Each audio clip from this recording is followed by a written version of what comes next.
The breeze was thick, hot, and weighed down with the stench of cigarettes, alcohol, cheap perfume, and dead fish. The alley was narrow, bordered on both sides by full-story buildings with blackened windows and steel-grated doors. The pavement was cracked, and the sidewalk was littered with broken milk crates and crumpled magazines.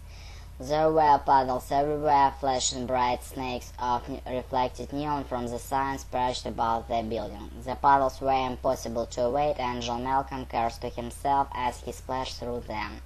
His Gucci shoes were already 2 shades dark, and soon they'd completely ruined.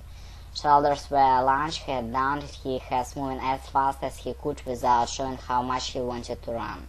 Somewhere up ahead someone was shouting, but the words were in English, and after 5 years Malcolm didn't speak anything else. Wrong time, wrong place. That's what the headlines would say, Malcolm thought to himself, another ugly American sticking his head where it didn't belong. He knew he just was being paranoid. Even here in this alley, in the part of the city you didn't find in the closet travel brochures of happy little guidebooks, you were safer than anybody anywhere back in the States. He was well past 2 in the morning, and there were people everywhere. Bad things usually didn't happen when people were around. But just the same, Malcolm wanted nothing more than to turn and head back toward to the train station, back to the safety of fluorescent lights, a vending machines, and brightly dressed tourists.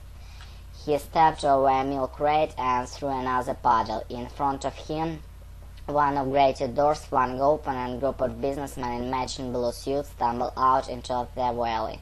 Loud, laughing, jackets open, ties undone, fumes of whiskey coming off them like diesel, their faces matching shades of red. Then they saw him and quickly made a show of not seeing him, their voice dulled, their movement suddenly subdued. He hurried past another 10 yards, and a dark green awning caught his eye. Beneath the awning was a yellow wooden door with no knob, just covered steel slot and eye level.